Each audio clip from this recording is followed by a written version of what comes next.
జిల్లాలు మొత్తం తీసేస్తారనేది ఒక చర్చలో ఉంది సార్. జిల్లాలు తగ్గిస్తారు. మొన్న ఏదో జ్యుడిషియల్ కమిషన్ కూడా వేస్తున్నాం దాని మీద అని రేవంత్ రెడ్డి గారు చెప్పారు ఒక ఇంటర్వ్యూలో. అంటే ఒక అడ్మినిస్ట్రేటివ్ రిఫార్మ్స్ కమిటీ అనేది అవసరము. జిల్లాల పునర్వ్యవస్థీకరణ విషయంలో నేను ముఖ్యమంత్రితో పూర్తిగా ఏకీభవిస్తున్నాను. హ్మ్. ఆ వ్యవస్థను ఏర్పరిచినప్పుడు ఏ ప్రాతిపదిక అంటూ ఏది లేదు. కేసీఆర్ తన ఇష్టం వచ్చినట్టుగా మన్మానితో చేసినారు. దాన్ని కుదిస్తే మంచిది. అసలు ఇన్ని జిల్లాలు అవసరం లేదు. మాక్సిమం అయితే ఒక 15, 16 జిల్లాలు అవసరం. హ్మ్. కానీ అంతకంటే దానివల్ల మిగతా నష్టం అన్ని ఉండదా? రియల్ ఎస్టేట్ పోతది. లేకపోతే ఇంకేదో జరుగుతది. Sir real administration. ఎస్టేట్ పోవడానికి కారణాలు వేరే సార్. ఇప్పుడు మీరు మా ఇంటికి వచ్చారు కదా! హ్మ్. మా ఇల్లు అయ్యప్ప సొసైటీలో ఉంది కదా! హ్మ్. మీ చుట్టుపక్కల ఎక్కడన్నా కన్‌స్ట్రక్షన్ యాక్టివిటీ లేని ప్రదేశం ఉందా? నడుస్తుంది. ఫుల్లు. నడుస్తుందా లేదా? రోడ్లను ఆక్యుపై చేసేసి, అవును. ఆ! అసలు పార్కింగే లేకుండా చేసేసి, ఎంత విచ్చలవిడిగా చేస్తా ఉన్నారు. హ్మ్. మీరెవ్వనన్నా ఒకరిని పోయి అడగండి. అంటే నడి రోడ్డు మీదనే కడుతున్నాళ్ళను. ఎవ్వనన్నా ఒకరిని అడగండి. వాడు ఏం చెప్తాడో చెప్పండి. ఏ చూడండి. రాజకీయ నాయకుని పేరు చెప్తారు. రాజకీయ నాయకుడి పేరు చెప్పరు. ముఖ్యమంత్రి కుటుంబ సభ్యులతోనే మాకు సంబంధం ఉందని చెప్తారు. రేవంత్ రెడ్డి తమ్ముడు, అన్న. ఎవడో ఒకటి పేరు చెప్తాడు. మీరు పోయి ఇప్పుడు అయ్యప్ప సొసైటీలో యాక్చువల్ అయితే సుప్రీం కోర్ట్ ఆర్డర్‌ల ప్రకారంగా హ్మ్. Status quo should be maintained. హ్మ్. అయ్యప్ప సొసైటీ చూడండి ఒకసారి ఎట్లా తయారైందో. నిజంగా ఉంటారా సార్ వాళ్ళ ఫ్యామిలీ మెంబర్స్? ఉత్తగా వీళ్ళేదో మేనేజ్ చేయనీకి అట్లా చెప్తారా? సార్ ఒక్కటే సార్ వాళ్ళ ఫ్యామిలీ మెంబర్స్ ఉన్నారా లేదో తెలవదు గానీ పేదవాడి గుడిసె కూలగొట్టడానికి మాత్రం మున్సిపల్ అథారిటీస్ ఒక్క నిమిషం ముందు వెనక చేయరు సార్. హ్మ్. కోర్ట్ ఆర్డర్‌లు ఉండంగా కూడా మెడ మీద నెట్టేస్తారు సార్. మనము ఈటెల రాజేందర్ విషయంలో ప్రదర్శించిన తీరు మనకు మన ముందు దృష్టాంతం ఉంది. హ్మ్. మరి ఇంత అరాచక శక్తులు ఇంత ప్రబలిపోయినా ఏ చర్యలు ఎవడు చేసుకోలేస్తలేడు అనంటే దాని అర్థం ఏందన్నట్టు హ్మ్. చెప్పండి. దాని అర్థం ఎవరో దాన్ని ఎట్లా ఉన్నారు. అర్థం ఎవరో చేసుకోవాలి? ఉన్నారు. ఏదో శక్తి ఉంది ఎనక. అంతే కదా! అందుకే అంతే. వాళ్ళేం కూలగొడతలేరు. పేదలే అంతే. కూలగొడుతున్నారు. అంతే అంతే.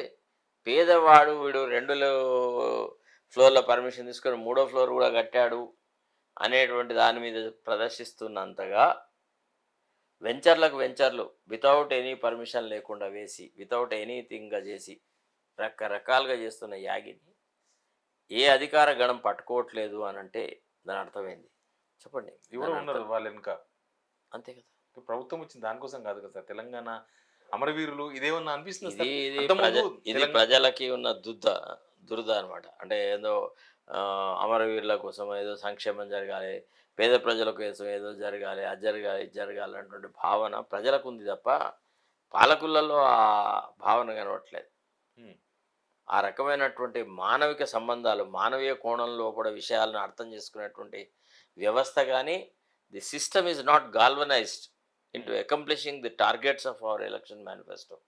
There's a total failure on the part of the administration in a way. హ్మ్. Today, though it looks as though it is an open society, but at the end of the day, it is only a closed fist. That's all.